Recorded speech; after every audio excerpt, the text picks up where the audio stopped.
Smart to the podium here. He is ready for your questions. We will start on the right side here on the second row.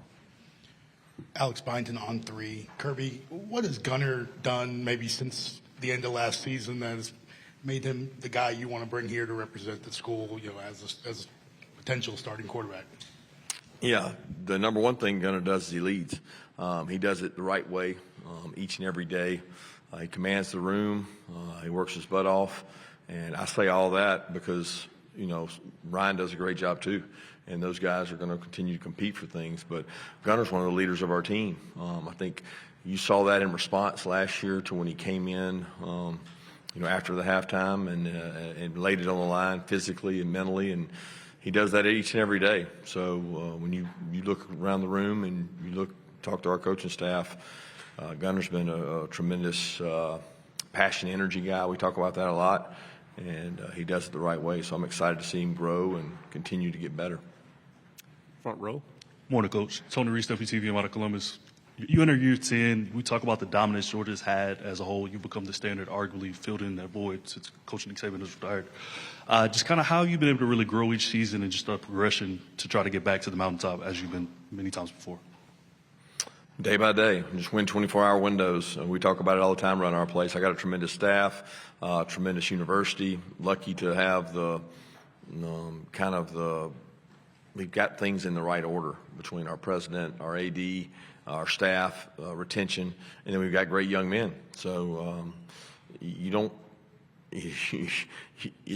talk about the climb, how hard the climb is, but they are correct. And when you want to sustain success, that's where people have problems because they just don't want to do the things day in and day out that allow you to win football games. And it's not on Saturdays alone, it's year-round. Left side, third row. Good morning, Coach. AP Stedham of AP as we see it. Coach, every player has a personality. What have you found is the best way to coach the quarterback position? Well, first thing is to get to know the person and the kid because what you said is true. I mean, every quarterback we've had has had a different personality. Every player I've had has a different personality. You could take that to offensive tackle or defensive tackle or corner, but I think quarterbacks, they're a little different. They're inside their own head more often. They don't. Their mistakes are expounded, and their success is sometimes the same way. So it's either hero or villain so many times. And I think through my 10 years at Georgia and being around some really good coaches in my career, your handling of quarterbacks is critical to their confidence and their success. I've learned from a lot of good quarterback coaches, and I've seen a lot of good quarterbacks come and go from our program. So biggest thing is everyone's not the same. Get to know them. Let them talk first and listen. And when you listen to players, they tell you what they need. Left side, fourth row. Dan Peck, ESPN 106.7 in Auburn. Coach, a lot of talk about a 9th conference game being added to the schedule potentially. If it doesn't happen, Auburn, Georgia could be on the chopping block next year. Your thoughts on the SEC going to 9 games and the importance of the Auburn-Georgia game being played every year? Yeah, every game in the SEC is important. I mean, I get it. That's a huge rivalry game. That's a tradition that I love. I grew up in Southwest Georgia, where it's easier to get to Auburn than it was Georgia from where I lived. So I respect that rivalry, but they're all big games, and so I would hate to lose that one if that happened. I think that's speculation, but. The 8-9 debate, everybody wants to have it, and I feel like we talk about it year-round except for during the season. During the season, we talk about the season, and this is the talking season, so everybody wants to talk about it. I don't have a preference. Forever, I was a 9-game proponent because it was better for our fan bases. It was better for television. It was better for increasing revenue, which is a huge demand right now on college athletics. So I like the idea of 9. My concern with the idea of 9 is, how are we picking the 12 or 14 teams and who's picking them and what do they value? Because I don't think we saw value in adding 9 more losses to our league last year in terms of the way they picked the teams. And, some people will take maybe resentment in that, but I don't look at it that way. I look at it as if we're going to play a ninth game, we need the right people making the right decisions in terms of who goes in. Front row. Hey, Coach. Jamie Hale, ABC 3340 Sports in Birmingham. What's something outsiders don't understand about the discipline it takes to stay on top year after year? Good to see you, Jamie. It's been a long time. Good to see you. The day in, day out grind, the commitment to what you believe in, and also the acceptance of change. The job is not the same as when I started 10 years ago as a head coach. It's not the same as 19 years ago when I went to Alabama with Nick. It's just changed so much. So are you comfortable, being uncomfortable? And that's probably never going to change. I thought Sankey did a great opening statement in saying that college football is not broken, or college athletics isn't broken. It's just going through a change. And you've got to be able to adapt with that. And I think staying on top comes from your ability to retain, have retention, have continuity on your staff, and be able to be open and enjoy the complexities of what we're dealing with right now. And there's some complexities, but I enjoy the puzzle pieces you have to put together every year to put together a good team. Middle section, fourth row, then pass it to your left. Coach, Christian Griffin with ESPN 1067 in Auburn. You've always been one to praise the opposing team's atmospheres wherever you go. There's a lot of buzz around Auburn right now, being that confirmed night game with Georgia coming to Jordan-Hare Stadium. Being a competitor like yourself, talk about how exciting that is, knowing that you're going to get a rivalry's best, not only from the team, but from the fan base as well. So you want me to pump up Jordan-Hare? Is that what you want me to do? It's already one of the iconic places to play in college football. It's some of the greatest games in the SEC history have come out of that stadium, and many of the others. It's one of the toughest places to play in college football because of the passion and environment that they create. Unfortunately, that's everywhere we go in the SEC. It really is. And it's hard to play on the road in the SEC. Ask me, because we went 3 really tough places last year, 4. When you include the road game we had at Kentucky early in the season. So, I don't like to say I'm looking forward to it. But I'm looking forward to it because it's a challenge. And Hugh's done a great job assembling talent. He's going to have a really talented team. So we're looking forward to going there and playing. Stay on the fourth row.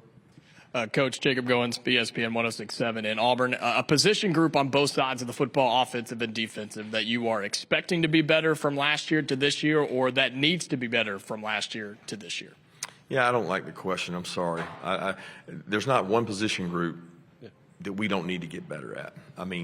Just me being frank with you, we got to get better at each one. And you can say that's coach speak, but if I pick one, then I'm leaving somebody out, and we've got to improve all around. Third row.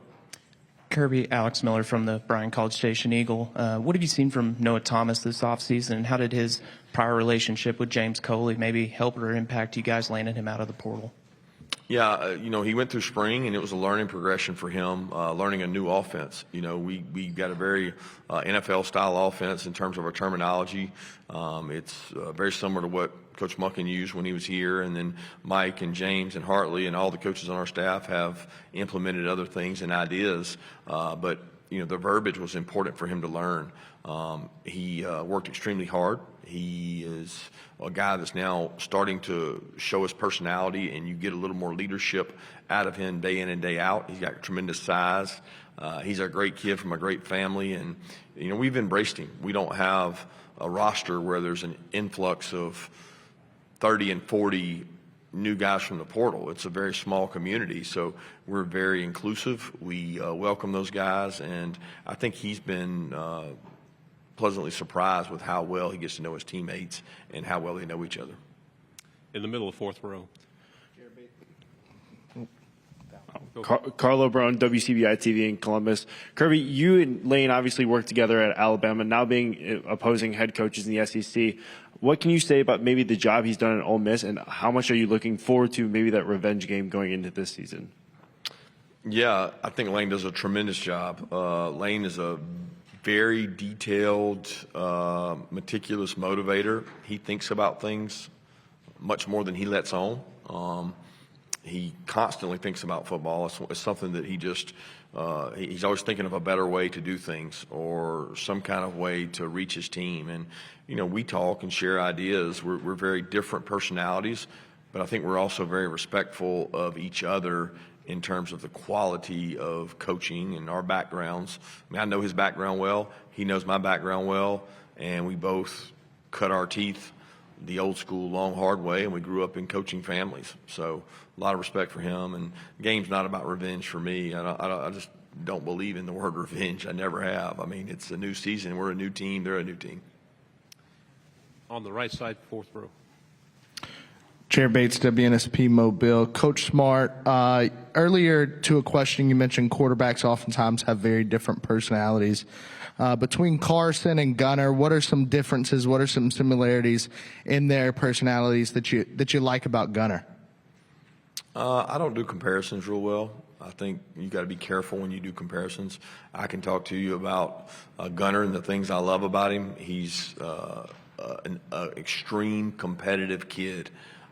He's got great athleticism. He's improved his decision making. He's been part of going with the ones. You really grow as a quarterback when you get more reps against quality defense and quality offensive line to protect you. I liken it to baseball and hitting. If you're batting against 75-mile-an-hour pitchers and they're the backup pitchers, and then you go against the starting pitchers, those reps against 90 mile an hour are invaluable. And he's getting reps against faster paced, faster defenses with faster receivers. So that's your greatest growth as a quarterback when you get that. Left side, second row.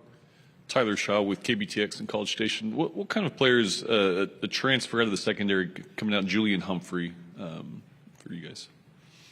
I don't understand the question. Julian Humphrey out of the secondary who transferred out, just what kind of a player is he? We're happy for Julian. I'm very happy that he's found a home and got a great family. He's a great kid. Third row in the end. Coach Joey Lamar from WSAV in Savannah. What have you seen so far earlier from Elijah Griffin? And then also, what have you seen from Thomas Blackshear? I know Elijah enrolled early and Thomas came after. And then the second part of that question is, you've had a lot of success in Savannah recruiting well. What do you think has been the key to kind of locking down that Savannah area? Well, so first of all, Savannah has grown. Nolan was from down there and he went to IMG, but Warren Brinson just finished up with us. I mean, it's one of the larger cities in state of Georgia. So when you start talking about finding quality football players, population draws that. The youth football programs down there have gotten better and better. And I tell people in the community, if you want to support Georgia, support your own community. Because most of the kids that grow up in that area, we're going to have a chance to compete and go recruit because it's, near and dear to our state. Elijah has been great, man. He had a great spring. He works really hard. He's one of those kids that you don't really have to tell him something twice. You tell him once, he gets it right. Yes or no, sir kid. Doesn't like have a lot of ups and downs, just a rookie player. Like he's, one of these guys that comes in mid-year and you're like, oh, he's really high today. He's really low today. He's very consistent. His mom did a wonderful job raising him, and he is just a great kid, great human being. Thomas, we hadn't got to see much. You mentioned he came after the school year, but I've had some good reports of him in summer workouts and things, and was a tremendous high school player. And he's a kid that's going to learn and grow in our program. Final question, third row on the left. Hey, Coach. Lindsey Bonner, WAKA out of Montgomery. Just curious to know your overall analysis on Kalen DeBoer in his first year at Alabama. I'm not qualified to give analysis of another head coach in our league who I have tremendous respect for. And, anytime you come into a situation that he came into behind Nick and at that program and transition, it's going to be a new deal. And I think he's a tremendous coach. Obviously, we played at his place, and they did an outstanding job jumping all over us. So a lot of respect for Coach DeBoer and the job he's done. Coach, thank you very much for your time.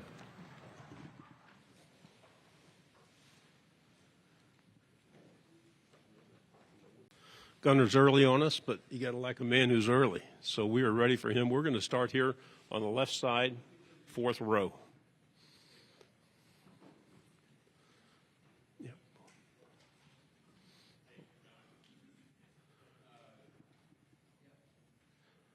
Obviously, you did the Manning Passing Academy with Lenora Sellers this summer. I'm just curious what your take on Lenora Sellers is as a fellow SEC quarterback and what your evaluation of his talent is. It was great. He could spin it. It was great to be around all the quarterbacks out there. That was the neat part, just getting to know everybody. Because through high school, you go to camps, but you aren't around most of them. But it was neat getting to meet everybody and get to learn. Go on the right side, front row.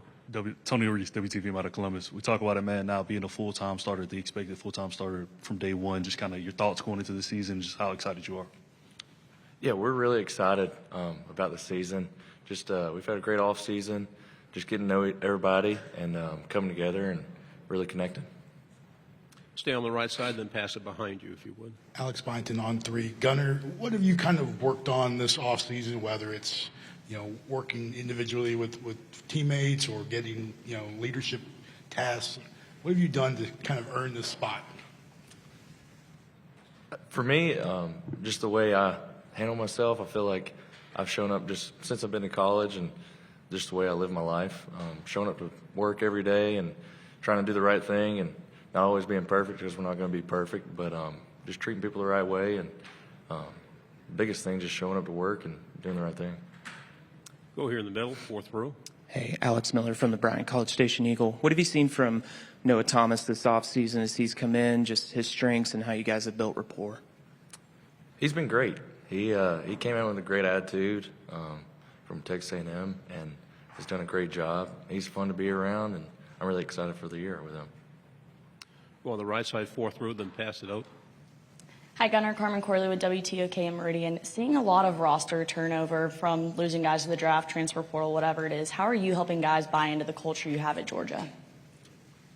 Yeah, I think it's crazy now this day and age with the portal and people leaving, but I think that's what makes it special. This is like a new team, bunch of new guys, so just having the standard at Georgia and setting it and trying to enforce it, and it's been fun just being together and embracing it.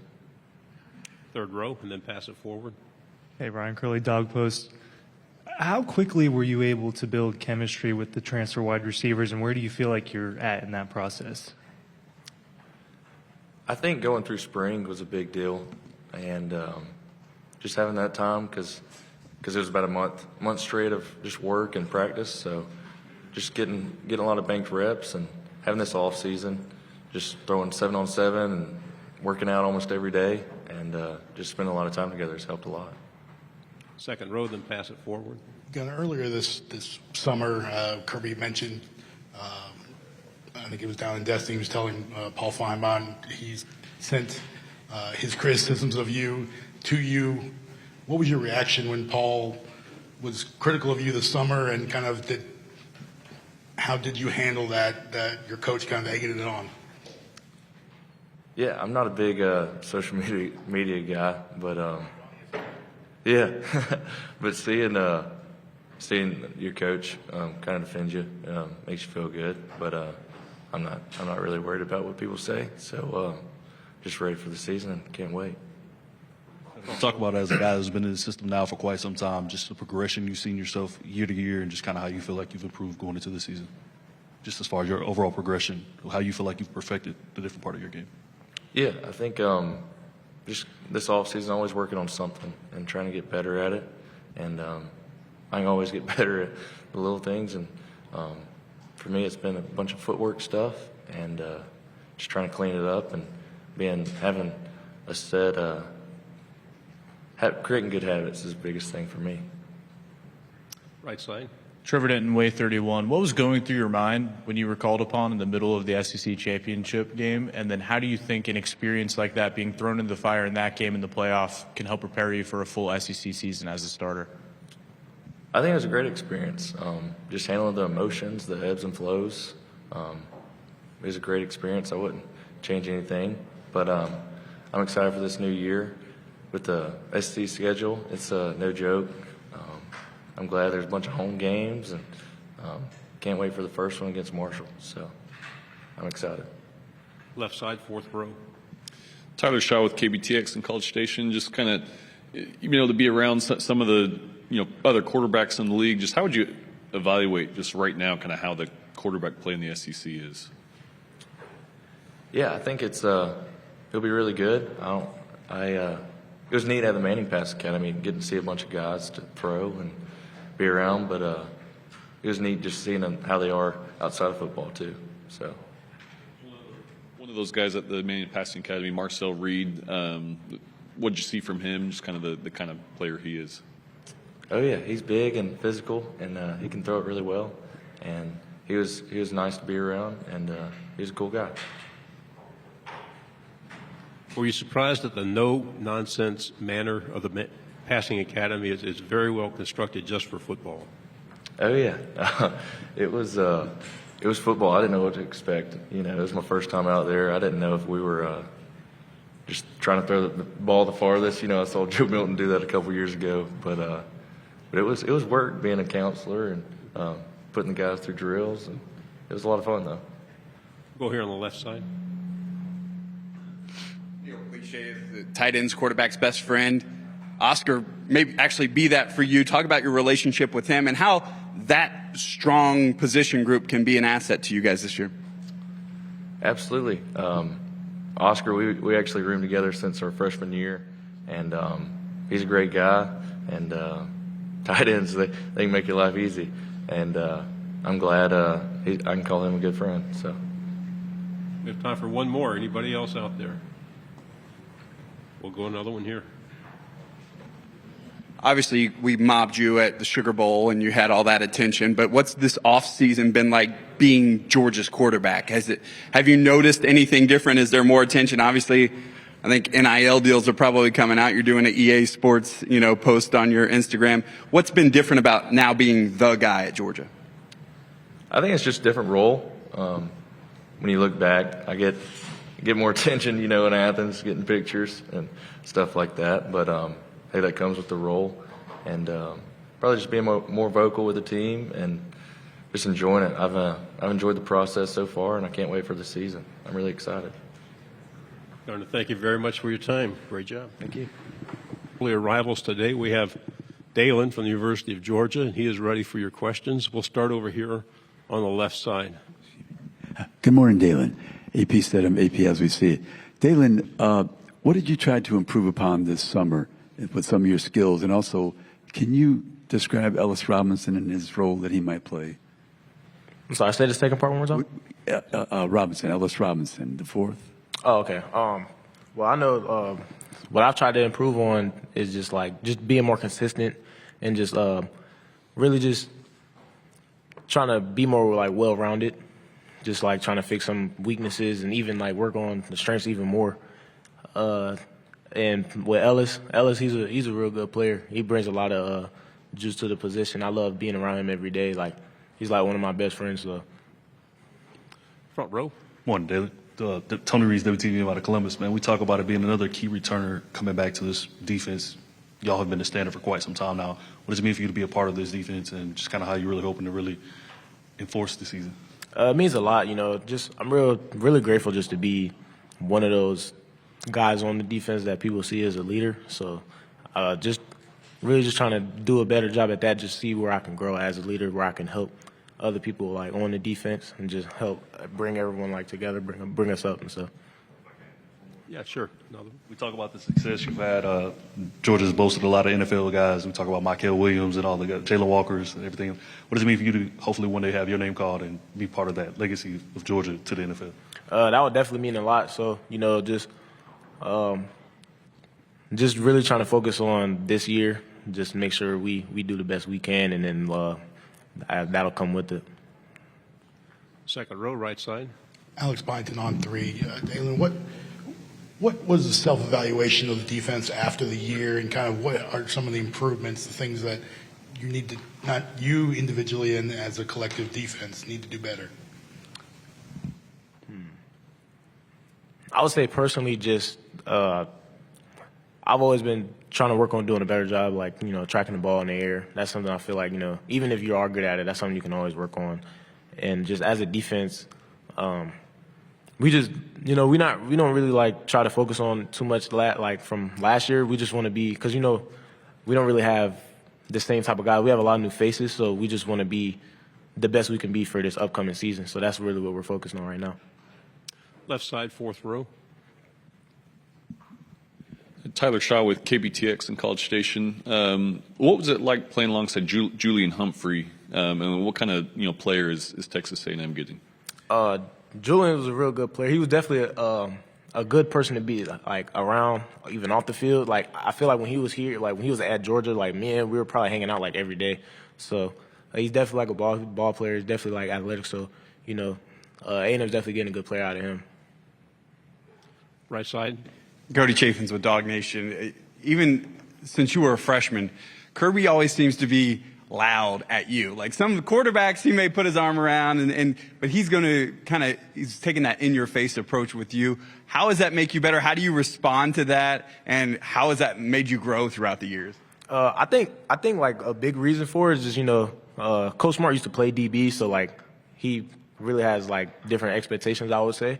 But at first, I really didn't know how I would handle it. Just like, it would kind of like overwhelm me, like when I was like, freshman, like back when I was a freshman and stuff. But I feel like over time, like really just understanding, like you got to hear the message he's saying, and not the tone, and just like really just understanding what he wants from me, and just hearing that, and like not really taking it as personal, and just keep trying to improve. So. How's it feel to play for a school that's gunned at by a lot of opponents? There's a lot of times teams will circle a certain team on a schedule, and your team is probably circled quite a bit. It's just we know like we'll get a lot of people's best game, but that's not really something that we try to focus on. We try to focus on like what as a team where we can get better at, and how we can keep improving week by week, and that's pretty much that. On the right, fourth row. Back here, Noah Gross from KXN in Austin. I just wanted to know about the SEC championship game against Texas last year. That was a grind. What do you remember most about that game and what it took to eventually win it? That game we had to overcome some stuff, with our starting quarterback going down and Gunner stepping up. And I feel like he really did a tremendous job of stepping up into that role and like not letting it overwhelm him. Like he stepped in, did a great job. Like it was a lot of stuff we had to overcome in that game, and I feel like we did a great job with that. Right side, third row. Yeah, you seemed to shine against Texas both games last year. Excited to play them again this year. Is there something about that? And is it just playing your best when the lights are brightest? It seems like you stepped up in the biggest games last year. Well, I try to play my best every game. Those might be two of the best I had last year, but it didn't really have anything to do with the team, Like this year, like when that time comes, like we just focus on whoever's next. So I wouldn't really say it's like a certain team we'll be looking forward to. We're just looking forward to the next team we play. Like as of right now, we're looking forward to the first game. So in the middle on the back row. Samantha Casano with Local 3 News. Gunnar mentions that he's worked on being more vocal. How have you seen him evolve as a leader? He's definitely done a good job at that. Like, because he tends to be kind of quiet, but like how I've been hanging out with him over the summer and stuff, I've seen him try to make that effort to like step up and speak up more. So he's definitely like growing as a leader, and like we're definitely proud of him for doing that. Fourth row. Dalen, what's it just like being here representing Georgia at Media Days, and then being so close to Athens too in this event? Just being here means a lot. It's such an honor just like to be picked to even go to an event like this, because we have a lot of great leaders on the team that could have been to an event like this, and just being a part of those people that are able to come out here is just like a big honor to me, and I just appreciate just being here, honestly. Go ahead. Roger Manus with Rowdy Sports. How has the game changed in trying to maintain culture with transfer portal, NIL, things like that? How do y'all maintain your standard within the Georgia program? Honestly, like with the transfer portal, if you don't want to be here anymore, like that's like a personal decision. But for the new guys that come in, we try to all take them in like they've been there. Like we want to treat them as family and like take them in as brothers, because at the end of the day, that's what we are now. So instead of just trying to like slowly build a bond, that's something we try to do off the rip, just so they know that they can be comfortable around us, even though like they're fairly new to the program. But we just try to make them feel as comfortable as they can around us. Final two questions, second row, and then pass it forward. last year's pass rush had its issues at times. What have you seen from Elo coming in, and just why is he a guy that can make a difference as a pass rusher? He's the type of guy that I feel like can definitely do that for us. Like, he's definitely a good guy. He's definitely good to be hang out with. Like, it's funny, me and him, we actually sit next to each other in the locker room, so I get to talk to him a little bit. And I just like being around him. He's just a real cool guy. So I'm really excited for him to be on the team, and really excited to see what he'll do for us this year. Final question. We know every year players try to elevate their game or progress something different. What has been your biggest progression from last year to now? I would say really just trying to learn the game more, learn the game, understand instead of just what I have to do, what everyone else has to do, just because I feel like that will just help the position more, or even help the defense more, because you really have a better understanding of who's doing what and where your help is and stuff. I would definitely say that part of the game. Dalen, thank you very much for your time. Yep.